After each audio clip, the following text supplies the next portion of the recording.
کیا آپ جانتے ہیں پاکستان کا تعلیمی نظام دنیا کے ترقی پذیر ممالک سے بھی پیچھے کیوں ہے؟ السلام علیکم دوستو، میں ہوں طارق پیرزادہ اور آج کی ویڈیو میں آپ سب کو خوش آمدید۔ آپ کو یہ جان کر حیرانگی ہوگی کہ 2023 کی اشاعت کے مطابق فن لینڈ دنیا کا وہ واحد ملک بن چکا ہے جو تعلیمی درجہ بندی کے لحاظ سے سب سے آگے ہے، اور دنیا کا سپر پاور ملک امریکہ اس کا سب سے اچھا تعلیمی نظام بھی ان سے آج پیچھے ہے۔ فن لینڈ دنیا کا وہ واحد ملک بن چکا ہے جہاں پر نصاب سبجیکٹ یعنی کتاب نام کی کوئی چیز نہیں ہے، جہاں پر تھیوریٹیکل سٹڈی نہیں کروائی جاتی بلکہ صرف اور صرف عملی کام کروایا جاتا ہے۔ فن لینڈ کا ہر سکول 195 بچوں پر مشتمل ہوتا ہے اور ہر ٹیچر صرف 19 بچوں کو پڑھاتا ہے۔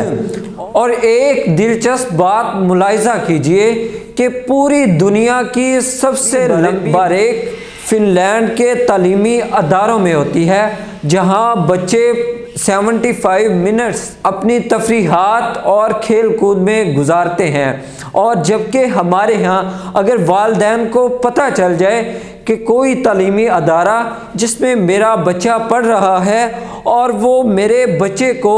تعلیم کی بجائے تفریحات میں زیادہ وقت صرف کرواتے ہیں تو اگلے دن ہی والدین بچوں کو اسکول سے نکلوا لیتے ہیں۔ ایک اور دلچسپ بات، فن لینڈ کے ہر تعلیمی ادارہ میں ہر ہفتے میں صرف 20 گھنٹے پڑھایا جاتا ہے، اور جو ان کا معلم ہوتا ہے، جو ان کا استاد ہوتا ہے، وہ روزانہ ان کی سکلز بڑھانے میں مدد کرتا ہے، اور اس سلسلے میں وہ اپنے 2 گھنٹے محنت کرواتا ہے۔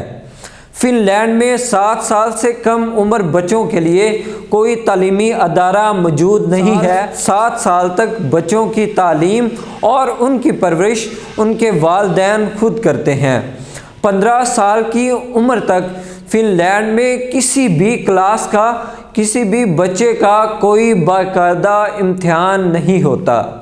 فن لینڈ کے اساتذہ سے متعلق بیان کیا جاتا ہے کہ ایک ریاضی کا استاد تھا، اس سے پوچھا گیا کہ آپ بچے کو کیا سکھاتے ہیں، تو انہوں نے کہا کہ میں بچے کو خوش رہنا اور دوسروں کو خوش رکھنا سکھاتا ہوں۔ اس طرح وہ بچہ اپنی تعلیمی قابلیت اور اپنی ذہنی قابلیت کے بلبوتے پر اس دنیا میں کوئی مقام بھی حاصل کر سکتا ہے اور کوئی سوال بھی بآسانی حل کر سکتا ہے۔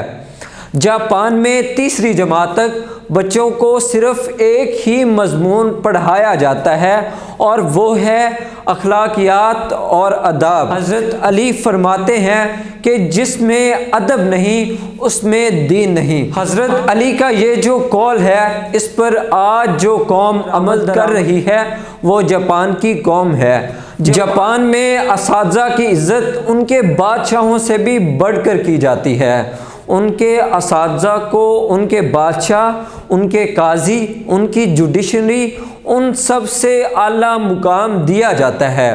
ایک دفعہ جاپان کے ایک اساتذہ پر فرد جرم عائد ہوا اور انہیں کورٹ میں بلایا گیا، اور جب انہوں نے متعارف کروایا کہ میں ایک استاد ہوں تو ان کے ادب میں کورٹ میں موجود تمام شخص اور تمام جج صاحبان کھڑے ہو گئے، اور جج صاحب نے اس اساتذہ کو، اس شخص کو اپنی چیئر پر بٹھایا اور بٹھا کر ایک منصفانہ فیصلہ دیا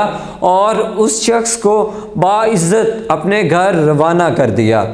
اشفاق احمد مرحوم صاحب لکھتے ہیں کہ ایک دفعہ انہیں اٹلی کے کورٹ میں جانا پڑا، انہیں اٹلی کی عدالت میں جانا پڑا، اور انہوں نے جب اپنا تعارف کروایا کہ وہ ایک استاد ہیں تو کورٹ میں موجود تمام شخص کھڑے ہو گئے اور ان کو بٹھا دیا گیا اور ان کا منصفانہ فیصلہ سنا دیا گیا۔ اس کے بعد اشفاق احمد لکھتے ہیں کہ میں نے اٹلی سے سیکھا ہے کسی بھی قوم کی ترقی خوشحالی کا راز ان کے اساتذہ کی عزت اور ادب میں ہے۔ جاپان میں معاشرتی علوم پڑھائی نہیں جاتی بلکہ معاشرتی علوم سکھائی جاتی ہے، کیونکہ معاشرتی علوم سیکھنے کی چیز ہے، تجربہ کرنے کی چیز ہے، اس لیے وہ اپنے تعلیمی اداروں میں بچوں کو معاشرت سکھاتے ہیں۔ جاپان میں تعلیمی ادارے 8 بجے کھل جاتے ہیں، 8 بجے تمام اساتذہ اور بچے تعلیمی اداروں میں آ جاتے ہیں، پھر جو اساتذہ اور بچے ہوتے ہیں وہ تعلیمی اداروں کی صفائی اور باغوں کی دیکھ بھال کرتے ہیں، اور اسی طرح وہ اپنے بچوں کو ایک عملی طور پر معاشرت کا سبق دیتے ہیں۔ اب آپ دوسری طرف پاکستان کا نظام تعلیم ملاحظہ کیجئے۔ پاکستان میں تقریباً 3 لاکھ کے قریب تعلیمی یونیورسٹیاں اور ادارے ہیں، لیکن اتنے ادارے ہونے کے باوجود آج پاکستان کا نظام تعلیم کیوں برباد ہوا پڑا ہے؟ آج پاکستان میں کوئی باصلاحیت اور ایک قابل بچہ کیوں پیدا نہیں ہوتا ہے؟ کہ آج پاکستان کا نظام تعلیم رٹا اور نقل پر مشتمل ہے۔ جو کتاب میں لکھا ہوتا ہے وہ اساتذہ بورڈ پر تفصیل کے ساتھ لکھ دیتے ہیں اور اس کو ہی دوبارہ سٹوڈنٹس اپنی کاپی یا رجسٹر پر دوبارہ نقل کر لیتے ہیں، کیونکہ پاکستان کا نظام تعلیم نقل اور رٹا پر مشتمل ہے۔ پاکستان کے نصاب کی کتابوں میں جو کچھ لکھا ہوتا ہے وہ معلم بورڈ پر لکھ دیتا ہے، دوبارہ طالب علم اس کو اپنے رجسٹر یا کاپی پر نقل کرتے ہیں اور دوبارہ وہی اپنے پیپروں میں چھاپ دیتے ہیں، کیونکہ پاکستان کا نظام تعلیم نقل اور رٹا پر مشتمل ہے۔ ہمارے تعلیمی اداروں میں بچوں کو ہمیشہ سائنس کی کتابوں اور دوسری کتابوں کو رٹا لگواتے رہتے ہیں، اور اس وجہ سے ان کی کوئی صلاحیت بیدار نہیں ہوتی اور آپ کو ملک میں کوئی بچہ سائنسداں نظر نہیں آتا۔ علامہ محمد اقبال فرماتے ہیں، تعلیم کے تیزاب میں ڈال اس کی خودی کو، ہو جائے ملائم تو جدھر چاہے اسے پھیر۔ آپ کو یہ جان کر بہت حیرانگی ہوگی کہ جو پاکستان کا نظام تعلیم ہے یہ 1858 میں برطانوی برسر اقتدار لوگوں نے بر صغیر میں شروع کروایا تھا۔ 1858 میں بر صغیر میں پہلی دفعہ میٹرک کا امتحان ہوا تھا، اور بر صغیر کے برسر اقتدار برطانیہ کے لوگ سمجھتے تھے کہ بر صغیر کے لوگ ہم سے عقل میں آدھے ہیں، اس لیے انہوں نے اپنے بچوں کے لیے پاسنگ مارکس 65 رکھے اور بر صغیر کے بچوں کے لیے پاسنگ مارکس 32.5 رکھے۔ پھر 1860 میں اساتذہ کی آسانی کے لیے بچوں کے پاسنگ مارکس 33 کر دیے گئے، اور آج ہمارے والدین،